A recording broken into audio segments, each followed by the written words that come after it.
তুমি তখন ঘুমাচ্ছিলে, তাই তোমাকে নিয়ে যেতে পারিনি। আর তাছাড়া রূপনগর রাজ্যে তো এক নতুন অতিথি আসতে চলেছে, তার জন্য উপহার দিতে গেছে তোমার মা। কি কি বলছো কি বাবা? রূপনগর রাজ্যে নতুন অতিথি আসতে চলেছে? নাড়ু করেছি, আমাদের নতুন রানীমার নারকেল নাড়ু না ভীষণ পছন্দ।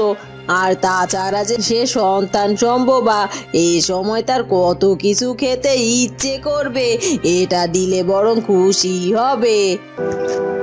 ফুলকুমারী মা, সত্যি আজ আমি ভীষণ খুশি হয়েছি। তুই তোর প্রাপ্য ভালোবাসার প্রাপ্য অধিকার সবকিছু পেয়েছিস। রাজকুমার চন্দ্রকুমার তোকে নিজের প্রাণের থেকেও বেশি ভালোবাসে, আর রানীমা রানীমা তোকে নিজের কন্যার মতো ভালোবাসে। এই যে নতুন রানীমা, এটা খান, তাহলে দেখবেন আপনার ভালো লাগবে।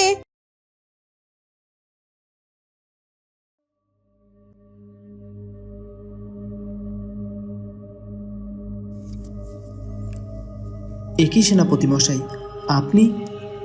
এই তো রাজকুমার চলে এসেছো। সেনাপতি, তুমি এবার রাজকুমারকে সবকিছু খুলে বলো। কি হয়েছে কি সেনাপতি মশাই? মা কি খুলে বলতে বলছে? সবকিছু ঠিক আছে তো? বলছি রাজকুমার, সব বলছি, সর্বনাশ হয়ে গেছে ওদিকে। এরপর সেনাপতি মশাই রাজকুমারকে সব কথা খুলে বলে। কি বলছেন কি? ওরা আমাদের গাছের ওই গুরুত্বপূর্ণ অংশটি দখল করার চেষ্টা করছে, আর ইতিমধ্যে তারা সৈন্য পাঠিয়ে সেই জায়গা ঘেরাও করে ফেলেছে। না না, এটা কিছুতেই হতে পারে না। আমি বেঁচে থাকতে আমাদের রাজ্যের এক টুকরো অংশও কেউ আমাদের কাছ থেকে দখল করে নিতে পারবে না। যে করেই হোক সবকিছু আমাদেরকে আটকাতে হবে। সেনাপতি মশাই, আমাদেরকে সৈন্য সামন্ত নিয়ে বেরিয়ে পড়তে হবে। আপনি একদম চিন্তা করবেন না মহারাজ, আমি ইতিমধ্যে সেনাদের প্রস্তুত করে ফেলেছি। এখন শুধুমাত্র আপনাকে আর আমাকে যেতে হবে। তাহলে আর দেরি করব না, এক্ষুনি বেরিয়ে পড়ব। মা, আমি যাচ্ছি, তুমি ফুলকুমারীর দিকে খেয়াল রেখো। ফুলকুমারীর শরীরটা ভালো নেই। রাজবৈদ্য মশাইকে খবর পাঠিয়েছি, সে হয়তো কিছুক্ষণের মধ্যেই চলে আসবে। আর হ্যাঁ মা, আমি যে যাচ্ছি এ কথা ফুলকুমারীকে জানিও না, তাহলে ফুলকুমারী নিশ্চয় অনেক চিন্তা করবে। আমি চাই না যে ফুলকুমারী এখন এই অবস্থায় কোনো কিছু চিন্তা করুক। ঠিক আছে বাবা, আমি ফুলকুমারীকে কিছু জানাবো না, তবে তুই সাবধানে যাবি কিন্তু। আর আমার বিশ্বাস তুই এই সব কিছু জয় করে তবেই ফিরবি।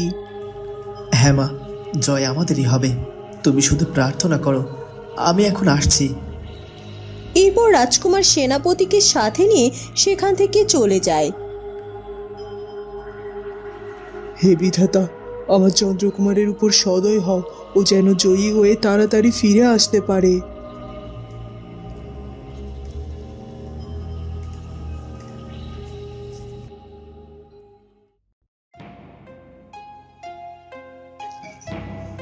রানীমা, এখন কেমন লাগছে আপনার?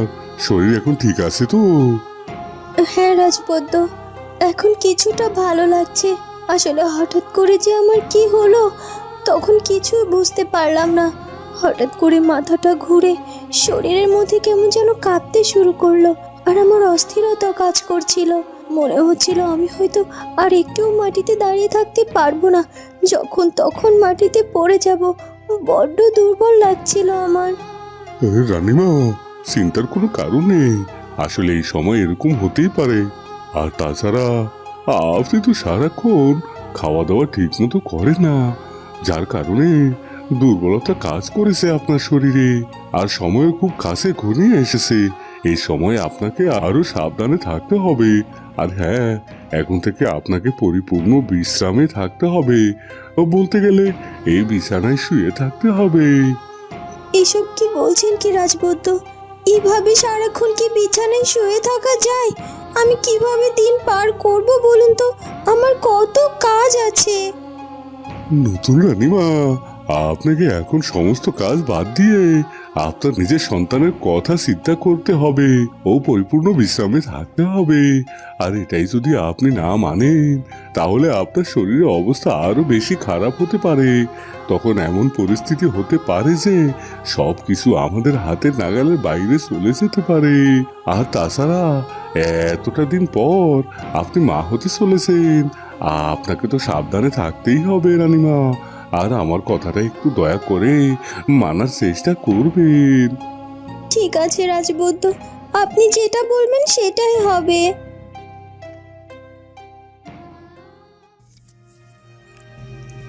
একই সেনাপতি মশাই, কি হলো কি? হঠাৎ করে চলতে চলতে এভাবে দাঁড়িয়ে পড়লেন যে? মহারাজ, এই তো কাছে আমার বাড়ি। এখান থেকে আমার বাড়ি যেতে খুব একটা বেশি সময় লাগবে না। হ্যাঁ হ্যাঁ, সেটা তো আমি খুব ভালো করে জানি যে এই পথ দিয়ে সামান্য একটু এগিয়ে গেলেই আপনার বাড়ি। কিন্তু হঠাৎ করে আপনি আপনার বাড়ির পথ দেখাচ্ছেন কেন? আপনি কি আপনার বাড়িতে যেতে চাইছেন? আসলে মহারাজ, আমি আর আপনি দুজনেই তো ওই যুদ্ধের জন্য বেরিয়ে পড়েছি। জানি না আমরা দুজনে আজ যুদ্ধ জয় করে ফিরতে পারবো কিনা। আসলে আমার স্ত্রীর শরীরটা ভীষণ খারাপ। আপনি যদি আমাকে একটু অনুমতি দেন তাহলে তার সাথে একটু দেখা করে আসতে পারি। হ্যাঁ হ্যাঁ, অবশ্যই তার সাথে দেখা করতে যাবেন।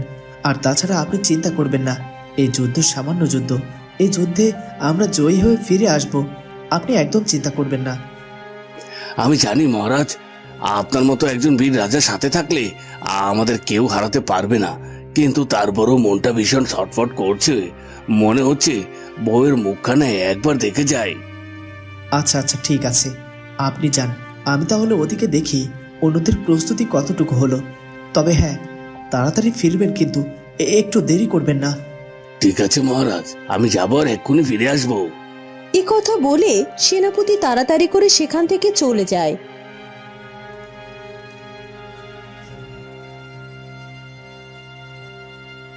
সেনাপতি মশাই, আপনি এসেছেন ভালো হয়েছে।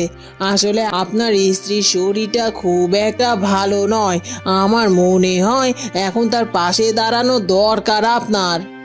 আমি যে এখন কোনোভাবেই তার পাশে থাকতে পারবো না, কারণ আমার হাতে যে সময় বড্ড কম মালতী দিদি। তবে এখন তুমি আমার একমাত্র ভরসা, আমি খুব ভালো করেই জানি।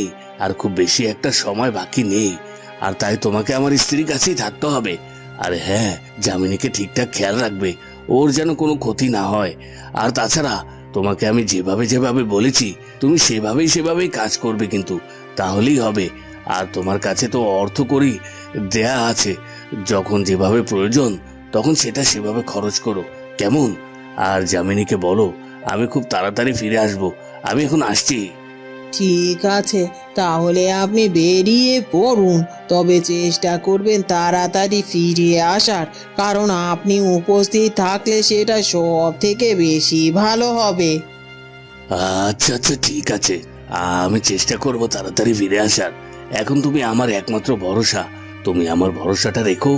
আচ্ছা, তাহলে আমি এখন যাই। আর হ্যাঁ, এসে যেন ভালো খবর শুনতে পাই। ঠিক আছে সেনাপতি মশাই, আপনি নিশ্চিন্তে যান। এ কথা বলে সেনাপতি মশাই সেখান থেকে চলে যায়।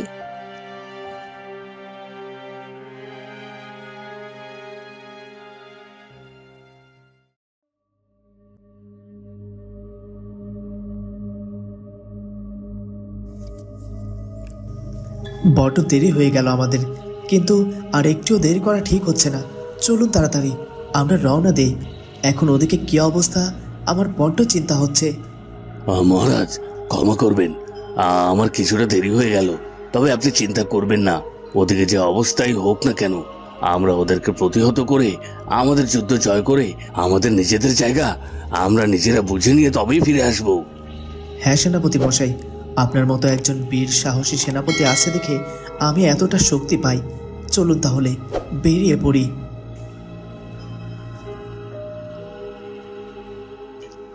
এরপর কেটে যায় বেশ কিছুক্ষণ। সকাল পেরিয়ে দুপুর গড়িয়ে যায়, দুপুর গড়িয়ে বিকেল, বিকেল থেকে সন্ধেও নামে, কিন্তু তখনও রাজকুমার চন্দ্রকুমার রাজকুমারী ফিরে আসে না। ফুলকুমারী ভীষণভাবে চিন্তিত। সেই সকালবেলা রাজকুমার আমার কাছ থেকে গেল, এখন তো সন্ধে হয়ে গেল, এখনো তো একটিবারও আমার কাছে এলো না। তখন আমাকে বলল সে যাবে আর আসবে, কিন্তু এখনো তো আসার কোনো নামই নেই। আমার একটুও ভালো লাগছে না।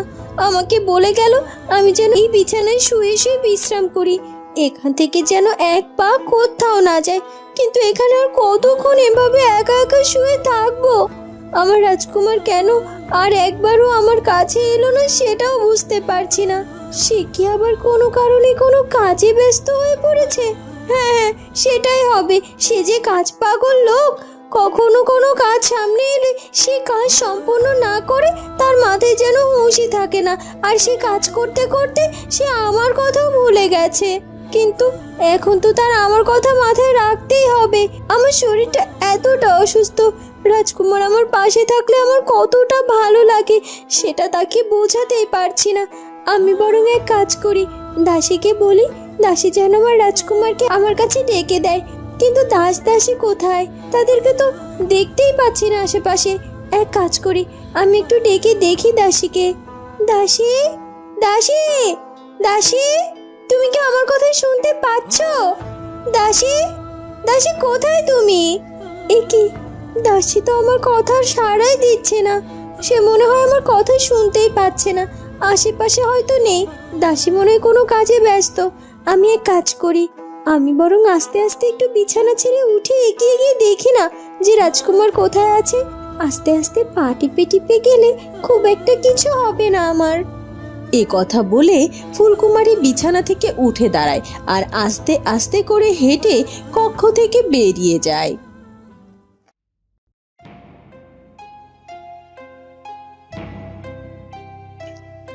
এ কি ফুলকুমারী, তুমি কক্ষ থেকে বেরিয়েছো কেন? রাজবৈদ্য তো আমাকে যাওয়ার সময় বলে গেছে তুমি যেন বিছানা ছেড়ে এক পাও না কোথাও নামো, যেন সবসময় শুয়ে থাকো। কিন্তু তুমি তো তার কোনো কথা না শুনে বিছানা ছেড়ে উঠে ইতিমধ্যে হেঁটে হেঁটে এতটা দূর চলে এসেছো। এটা তুমি একদম ঠিক করনি ফুলকুমারী। আসলে মা, আমার না বিছানায় একা একা শুয়ে থাকতে একদম ভালো লাগছিল না, আর তাই তো আমি উঠে এসেছি। আমি জানি মা, তোমার বিছানায় একা একা শুয়ে থাকতে ভালো লাগছিল না, আর তাই তো আমি আমার হাতের সব কাজ শেষ করে তোমার কাছেই যাচ্ছিলাম যেন তোমার একা একা না লাগে। চলো ফুলকুমারী, এভাবে এখানে না থেকে তুমি শুয়ে বিশ্রাম নেবে, আর আমি তোমার পাশে বসে তোমার মাথায় হাত বুলিয়ে দেব। হ্যাঁ মা, অবশ্যই যাচ্ছি। কিন্তু মা, রাজকুমার, রাজকুমার কোথায়? সে যে সকালবেলা আমাকে অসুস্থ অবস্থায় দেখে গেল, সন্ধে হয়ে গেল, এখনো তো ফিরলো না। এত কি কাজ করছে সে, সেটাই তো বুঝতে পারছি না। ওকে একটু ডেকে দিন না মা। না না, এখন কিছুতেই ফুলকুমারীকে বলা যাবে না যে রাজকুমার আমাদের সীমানার উদ্ধার কাজের জন্য যুদ্ধে গিয়েছে। আর তাছাড়া সত্যি তো রাজকুমার সেই সকালে বেরিয়েছে, এখনো তো ফিরে এলো না, সন্ধে হয়ে গেল। এবার তো আমারও বড্ড চিন্তা হচ্ছে। কিন্তু ফুলকুমারীকে যদি এসব কিছু বলি তাহলে তো আরও বেশি চিন্তা করবে, এতে করে আরও বেশি অসুস্থ হয়ে যাবে। তাই আমার মনে হয় আর একটু অপেক্ষা করা উচিত নয়। আমার মনে হয় রাজকুমার ঠিক তাড়াতাড়ি ফিরে আসবে। কি হলো কি মা, চুপ করে আছেন কেন? নিশ্চয়ই রাজকুমার তার রাজ্যের কাজ নিয়ে ব্যস্ত রয়েছে, তাই তো এজন্য আমার সাথে দেখা করারও সময় পাচ্ছে না। আসলে ফুলকুমারী, তুমি তো সবই বোঝো মা, রাজ্যের সব কাজ রাজকুমারকে একা সামলাতে হয়। হয়তোবা একটু হিমশিম খেয়ে যাচ্ছে, তবে তুমি চিন্তা করো না, তুমি কক্ষে গিয়ে বিশ্রাম করো। আমি রাজকুমারকে খবর পাঠাচ্ছি, ও যেন তাড়াতাড়ি তোমার কাছে আসে। ঠিক আছে মা, আপনি যেহেতু বলছেন তাহলে তাই হবে। চলুন কক্ষে চলুন। ফুলকুমারী এবং রানী তার কক্ষের দিকে এগিয়ে যাওয়ার জন্য প্রস্তুতি নিতে থাকে। তখনই সেখানে একজন প্রহরী হাঁপাতে হাঁপাতে এসে হাজির হয়।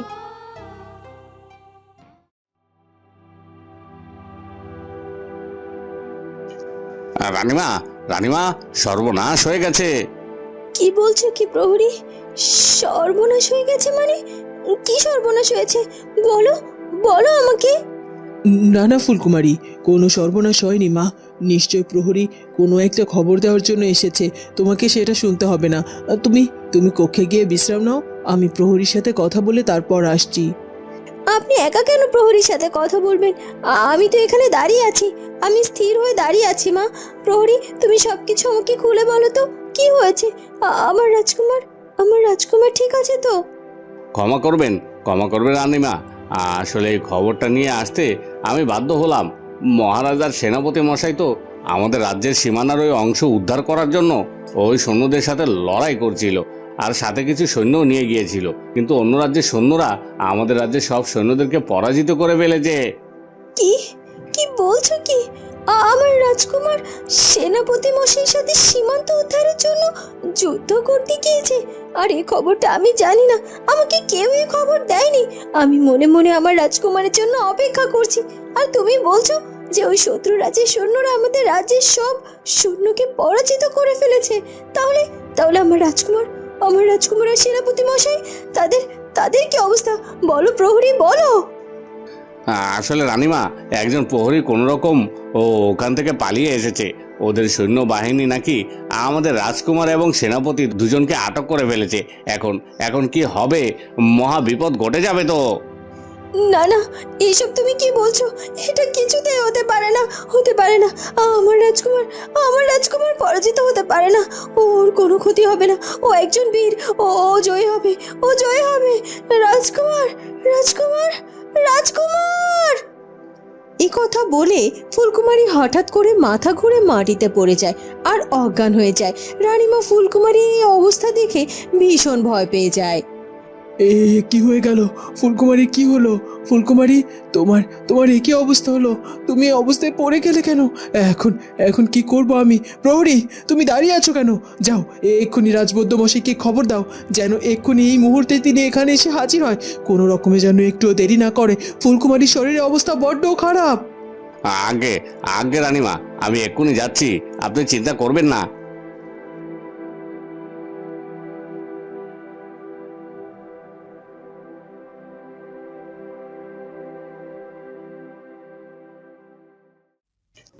এরপর কেটে যায় আরো খানিকটা সময়। সন্ধে পেরিয়ে রাত হয়ে গেছে। রাজবৈদ্য মশাই ফুলকুমারীর চিকিৎসা করছেন। রানীমা এবং দাসী রাজকুমারীর কক্ষের বাইরে অপেক্ষা করছে। রানীর চোখে মুখে চিন্তা আর ভয়ের ছাপ। সে বুঝে উঠতে পারছিল না কি করবে। দাসী, আমার বড্ড ভয় করছে দাসী। ফুলকুমারী হঠাৎ করে এভাবে এই অবস্থায় পড়ে গেল, আর রাজবৈদ্য তো চিকিৎসা করছে অনেকটা সময় হলো। ফুলকুমারীর অবস্থা নাকি ভীষণ খারাপ, যে কোনো সময় যে কোনো দুর্ঘটনা ঘটে যেতে পারে। ওদিকে আমার রাজকুমার যে এখনো ফিরে এলো না। প্রহরী আমাকে বলল ওরা নাকি সেনাপতি মশাই আর রাজকুমারকে আটক করে ফেলেছে। তাহলে কি ওরা আমার রাজকুমার বা সেনাপতি কারো কোনো ক্ষতি করে দিল নাকি? ওদেরকে ধরে নিয়ে চলে গেল নাকি? কিছুই তো বুঝতে পারছি না আমি। আমার বড্ড ভয় করছে। আমি যে এখান থেকে অন্য কোথাও যাব তারও কোনো উপায় নেই। ফুলকুমারীর এই অবস্থা, জানি না কি হতে চলেছে। হে বিধাতা, তুমি এই সংকটপূর্ণ মুহূর্ত থেকে আমাদের সবাইকে রক্ষা করো। ফুলকুমারীর জীবনকে রক্ষা করো, আর আমার রাজকুমারকে সুরক্ষিত অবস্থায় আবার আমার কাছে ফিরিয়ে দাও। আমি যে আর পারছি না, সব কিছু ভালো করো। বন্ধুরা, কি হতে চলেছে এরপর সেটা জানবো আমরা ফুলকুমারী গল্পের পরবর্তী পর্বে। আর আমাদের আজকের পর্বটি ভালো লাগলে অবশ্যই আমাদের চ্যানেলটিকে সাবস্ক্রাইব করে দিও। দেখা হবে নতুন পর্বে।